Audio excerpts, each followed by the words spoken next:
Hi guys, Freddy here. Welcome back to another Retro RPG and the end of another poll.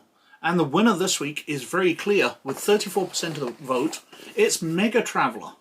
Now, I thought that Dark Heresy or Unknown Armies would do well, but they were a full 14% behind. They were down in the 20s.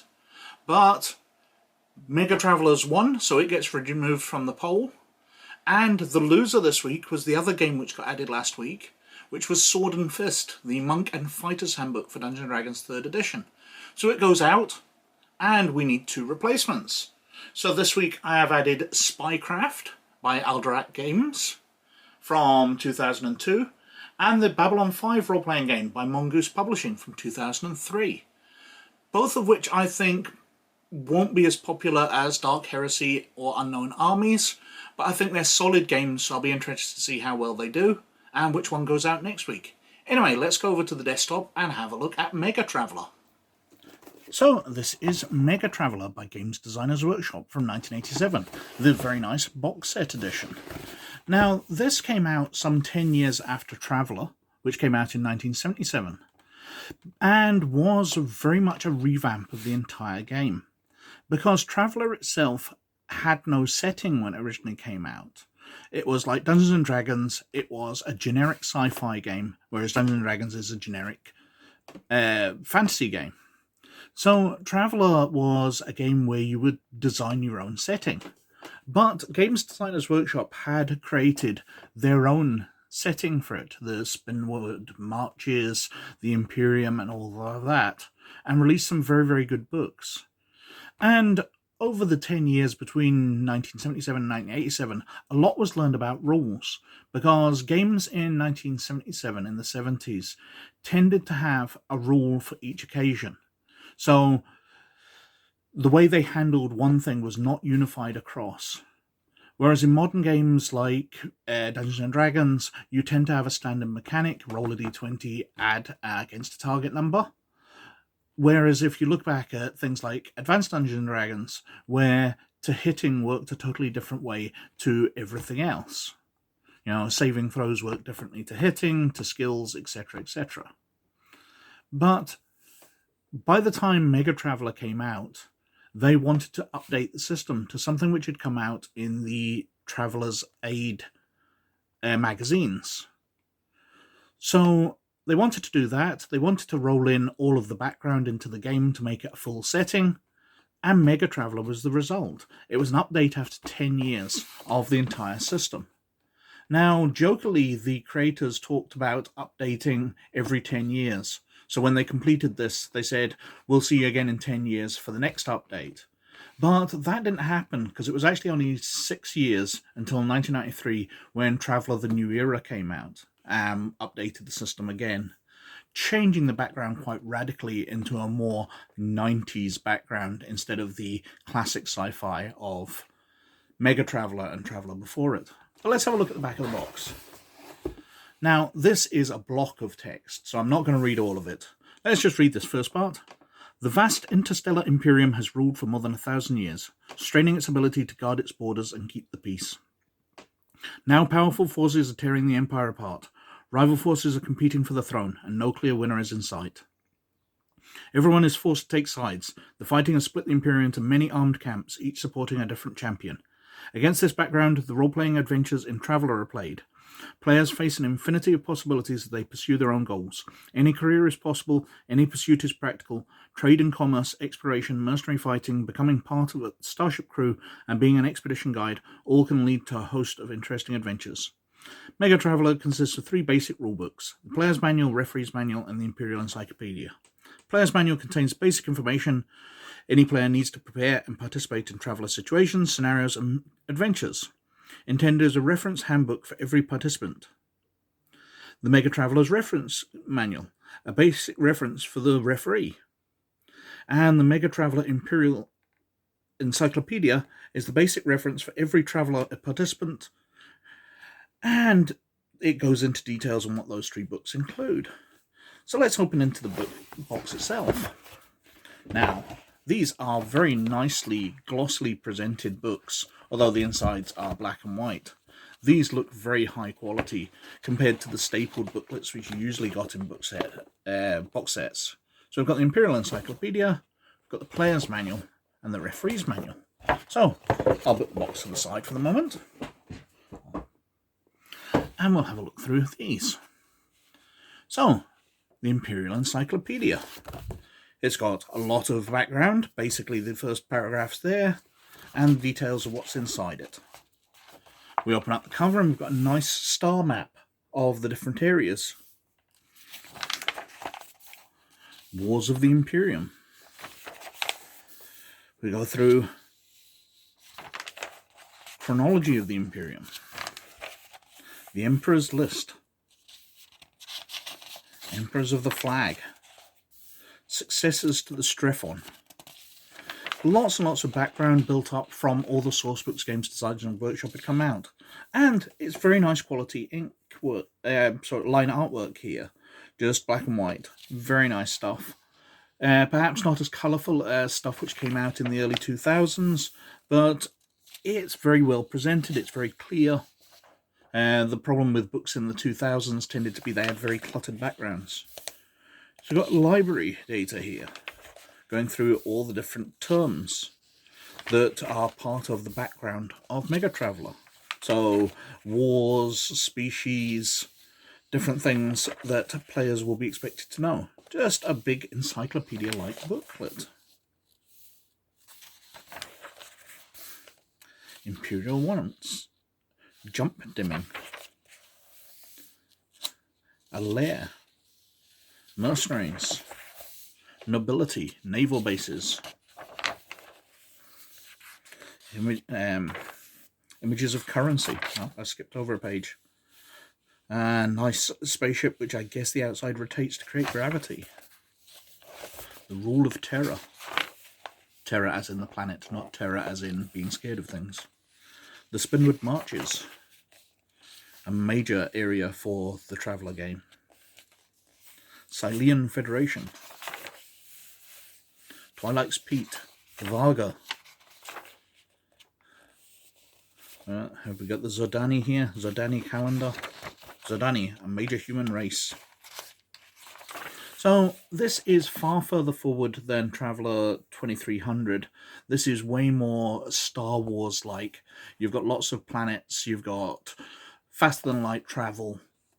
Most people will use lasers, but it's still recognizable as the same kind of game.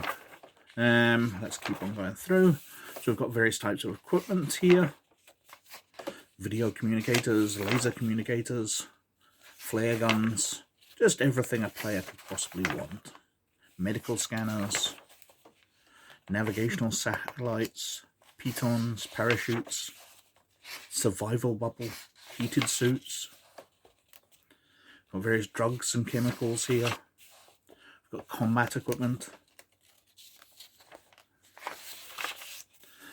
Personal slug throwers. Archaic weapons, personal energy weapons. Accessories. Armor and protection. So battle dress is the ultimate in individual protection. Battle dress is powered armor, basically. I always found it odd that everything else, 40k and everything would refer to it as powered armor, but Traveller would always call it battle dress. So we've got different vehicles here, each one with an image, which is always a plus from me. I always like knowing what a vehicle looks like.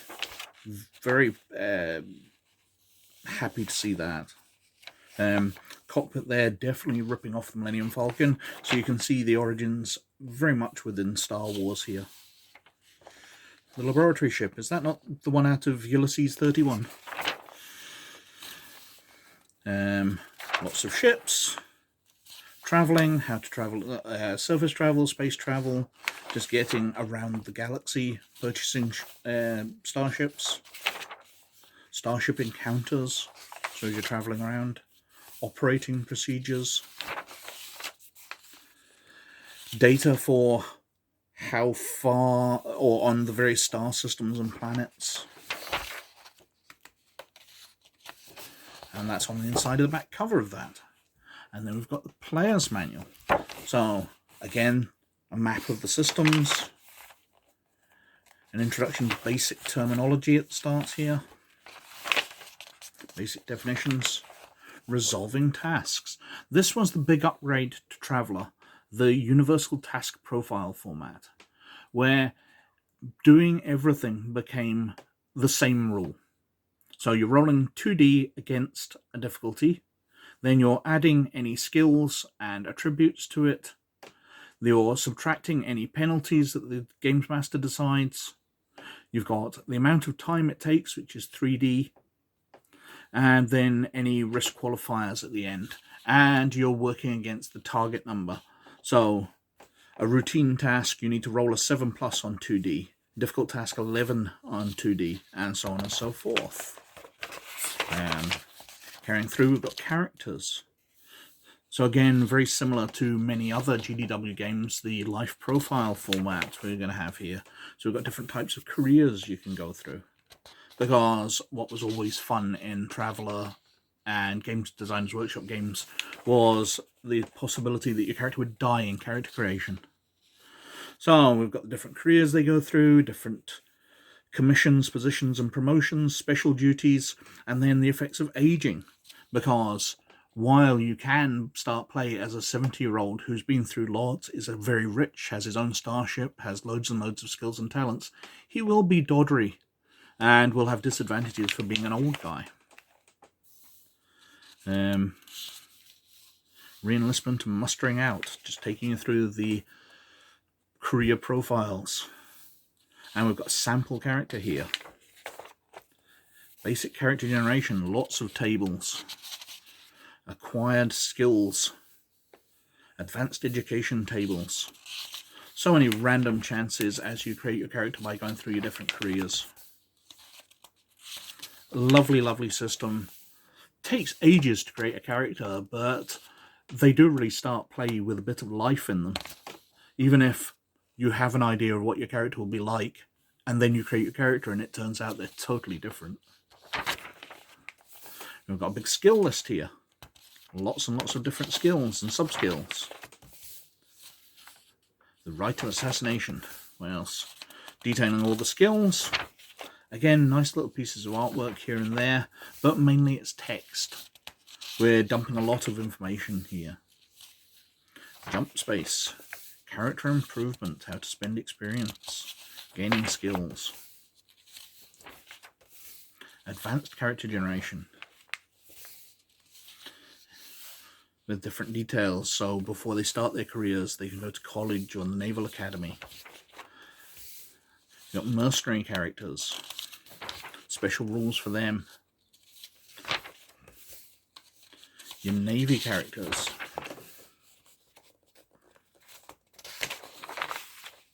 Scout characters. With mustering out benefits. Merchant princes. So as well as your combat types and your explorers and scouts, you can have your facemen. Checklists. Then we're on to the combat section, detailing how combat works for everybody. Direct fire difficulties. Assessing damage. Now this is fairly similar to Traveller 2300, although without playing it, I get the feeling, or rather I have played it, but it's been 30 years since I played it. I don't remember it being as dangerous as Traveller 2300 is, which was supposed to be a much more gritty setting. I've got a feeling they weakened it down a bit for this. But that might just be an opinion. It might just be 30 years of memories making me remember it more fondly. Different types of communications, just how players will use these, giving them information, line of sight, mounting and dismounting, combat in 0G, combat in high G, special damage combustion, going through everything. And then we're on to psionics. So different things, telepathy, clairvoyance, telekinesis, It's not a massively padded out system, but there's a few interesting abilities, including teleportation, Sidrugs, Psionic's Imperial Society, and an advert for MegaTraveller inside the booklet of MegaTraveller. Seems a little odd. And a nice character sheet at the back. And then finally, we've got the referee's manual. So again, domains of the Imperium, slightly different maps in each, which is nice rather than repeating the same thing. So we've got factions of rebellion. Different information for the Games Master, basically about games to start off here. A referee's guide to tasks, giving you an idea of how difficulties should be set up, how long things take, but repeating a lot from the player's manual. While it goes into more detail here to help Games Masters make their decisions, there's a lot of repetition from the player's book, because you're expected to have multiple ones on the table, so the Games Master can work with this instead of having to ask for the player's book back all the time while the players leaf through it while they learn the rules, which is a nice idea. I've known many times I've started playing a game when there's only one rule book because Games Master's decided to start an interesting new game, and the book just gets handed around constantly, so play has to slow down. Mapping subsectors, universal world profiles, basic main world generation, lots on generating star systems, because this is going to be a game where you are exploring the galaxy. You're going to be finding different worlds and new things. So we've got different types of animals, setting up how a Games Master will create interesting ones, producing animal encounters. Then we've got random encounters themselves, the referee's responsibilities in these. Just lots of pages of tables to help randomize things and help the Games Master work things out on the fly, which is a very good idea. It's a bit random, so relying on Games Master just rolling a lot, or these pages go to waste, but it's a nice idea because I think every Games Master's had a time when they've just been looking for something, and being able to roll on a table and create a random encounter, very, very nice and useful. So we've got trade and commerce here.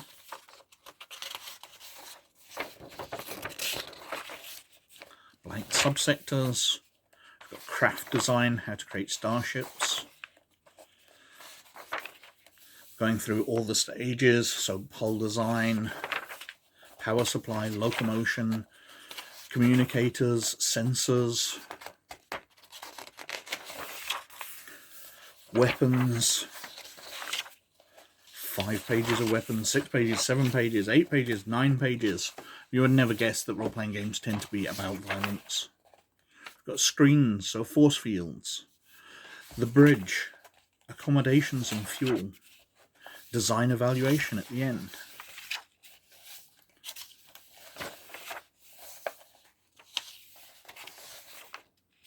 Starship combat, helping the Games Master with that.